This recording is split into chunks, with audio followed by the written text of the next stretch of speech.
Welcome to Screen Chat Reviews. I'm Neil Bastions, and this is the show where I sit around with friends and talk about film and television pop culture. With me today, again, Warren Nightingale. Warren, welcome back. Hey, Neil, thanks for having me. I just happened to wander in. I was going to see if you had some sugar, and next thing I know, I got a microphone in my face. Amazing, and you got to watch a great movie. Yes, you know, that was actually the highlight of my day. Awesome. We got the opportunity today to watch a new film called Hate Crime that releases on streaming on September 24th.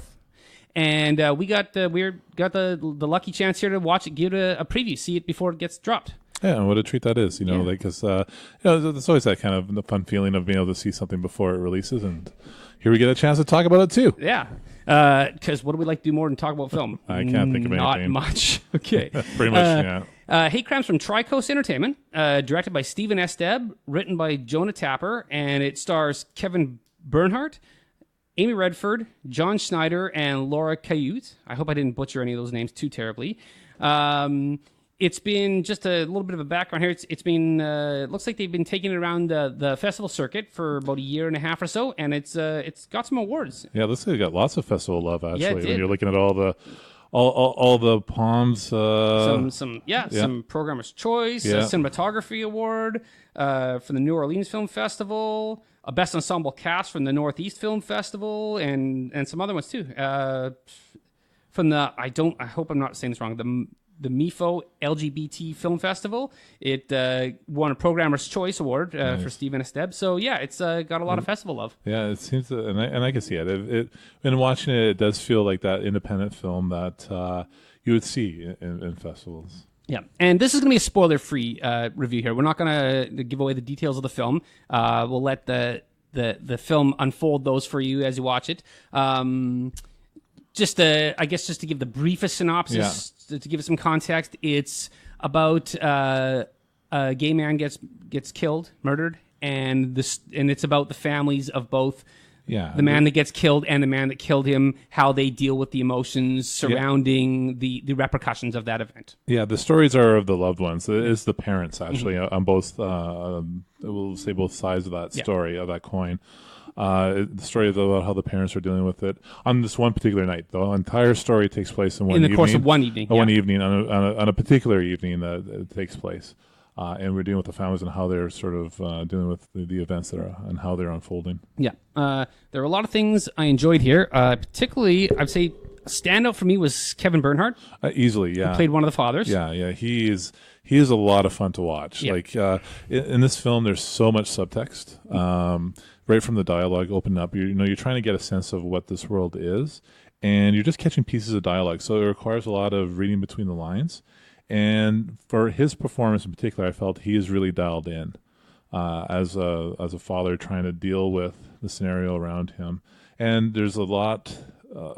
You get a sense that there's a lot being held back at all times, which makes him actually, for me, one of the most interesting things about this film. Yeah, and I thought it reinforced his character is very restrained and held back. Yeah, and so you feel that, like, the film really gave you the details in such the pace really felt like as if you were in the way it would be like to be in the relationship with this person, that just having almost to pull everything out of them. Yeah, and I think it really, his character in particular, what I like about this film too is just its nobility in terms of really trying to unpack that sort of idea of male masculinity and the toxicness of it, and the socialization of how we raise boys and relationships between fathers and sons.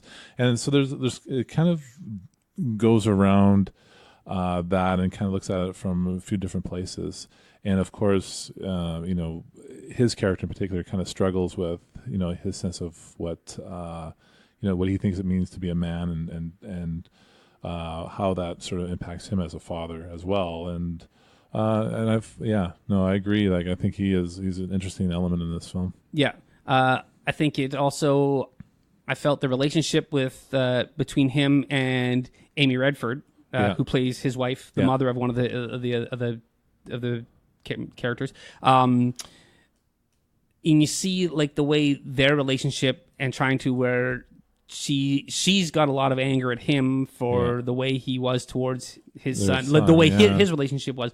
She had her relationship with the son, but she is like critical of his relationship with the son. Yeah. And at times I was kind of wondering if there was like to me, I was watching going, I wonder if there's more subtext in their relationship. Is she mad because he's cold to her, and she's projecting, or I don't know. Like their relationship felt to me very real. Yeah. Like this is a real family I was looking in on. Yeah, and Redford's really working hard. Like she's giving everything she's got in every scene that's there.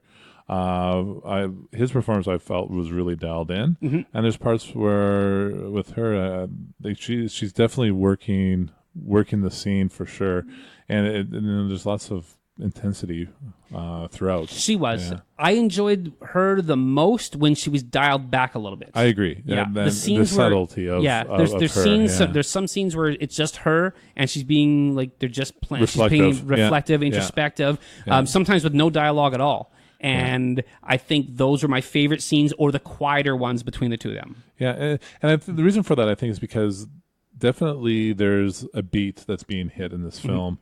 And it's intense, like it's a very emotional, on the surface, people are feeling it. And so when it's pulled back a little bit, it gives a little bit of room to breathe and a little bit of a few extra notes, so to speak, because hitting that same intense note after and after and after, it gets to be a little bit, it gets a little bit much. So when she does all of a sudden become more reflective in parts, it becomes even more dynamic. Yeah. And it was so those were my favorite parts of it. John Schneider plays father of the other man. Yeah. And Laura Cayute, I feel like I'm butchering this actress's name. Yeah. God, I hope I'm not. They played the parents of the other one. We don't see as much of them. No. And we see they also have a bit of a strained relationship. We don't really get to see too much of it. It was like they were not the primary focus of it. No, we really do stay with Bernhard and Redford for the most part in their house, and in fact, it almost feels like a stage play in a lot of ways. And I can see this really working well for the stage. Absolutely, that's what I was thinking sometimes too. Yeah, and because there's elements on stage, because this really feels like an actor's piece. And I enjoyed that about it. Yeah, and I would say like sometimes when I see movies that are like more like a stage play. Fences was like that a couple years ago. Exactly, yeah. I enjoy those because it's really just like, here's some great actors, let them act. We don't need, and the rest of it is a little bit, it's best when it's a little understated and you just let the acting come to the forefront. And I really enjoyed that here in this film. Yeah, no, exactly. And I can see this being a really strong stage piece. There's a scene with Schneider and Bernhard, which was one of my favorite scenes in the film. One of my favorite scenes, another one you talk about. Go ahead. Yeah, and in that particular scene, there's a lot. Again, the subtext of it, here's two guys trying to sort of forge forward, and as much as on the surface is their love for their sons, it's also trying to kind of navigate what it is, who they are as males, and it's for me, it's one of the good scenes of the film. And in fact, I could see that being on stage, that like just how we're being in this one space, and in the film. Basically, Schneider's character just comes to their house, and the scene of there's a confrontation between the two fathers. Yeah, and it's that I enjoyed about it too. I enjoyed, like you said a couple times here, that it's asked questions. The film asks questions about the nature of masculinity and how these two fathers view themselves, and I liked that it asked the questions, but I didn't feel like I was getting forced an answer about it. No, there wasn't any preaching or any and I think that's film and all art is at its best when it's asking questions and not trying to answer them. Yeah. One thing for me that I did struggle with a little bit was the score, actually, because it was wall to wall. A very understated, which typically I like quite a bit, but it was throughout the entire film. And so I think that's what kind of led me to be thinking around a little bit about, some of the dial back moments was really in particularly strong, because often it was without the score. And so it almost felt like it was kind of hitting the same beat over and over again a little bit. And so that for me, that's a little bit piece that I kind of I found challenging a little bit. because it's such an emotionally heavy film. Sometimes I didn't have enough time to catch my breath in that. But yeah, any thoughts around that? No, I would agree that the same thing I felt too, that the score was in there, and then when it would dial back, like those moments when it was at the whole film, I'd say maybe at its quietest, is when I enjoyed it the most. Yeah, like, I would say so. I enjoyed it throughout, and maybe without those higher peaks, you wouldn't have got that as much enjoyment out of those quieter moments, but I thought that that's when it was at its best. And I'd say Kevin Bernhardt is really my standout for it. Oh, absolutely. Like, I don't recognize him from anything else, but I think I would seek him out now. Like, he's kind of hit your radar, eh? Yeah, I'm definitely think I'm gonna check out his body work and see if I can't see if some of it isn't available. Like, if I can't find it on Amazon or something like that, because I really enjoyed his work here. I agree. For me, he was one of the big highlights of the film.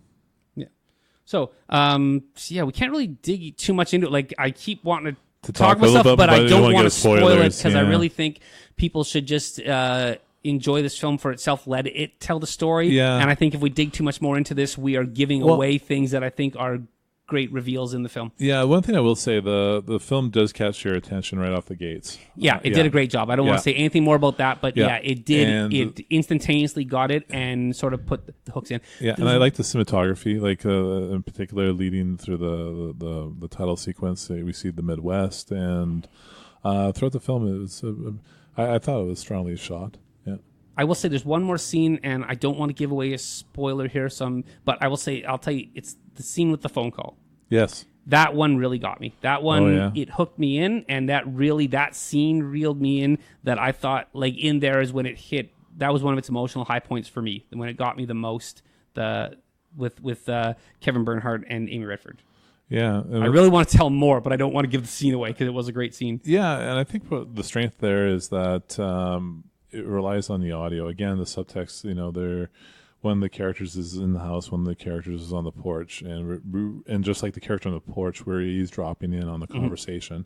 And so, of course, what we have to do is work for it a little bit in terms of trying to piece together what that conversation is like on the other side of the phone. And so, I like that too. They did that several times where we only heard the conversation in the house and we didn't get to hear the other half of the conversation. Yeah. And I thought that was, you easily could have piped a voice in and whatever, but I like this better, where you're like you said, having to work to see what's there, and it kind of reeled me in a little more. Feed you in that way. Yeah. Anyways, so I would say, I would recommend it. Give it a look. It is intense, like you said, Warren. So don't go into this light, and I'd say do it sit when you can pay attention to it. So until next time, thanks for being here, Warren, and we'll see you again.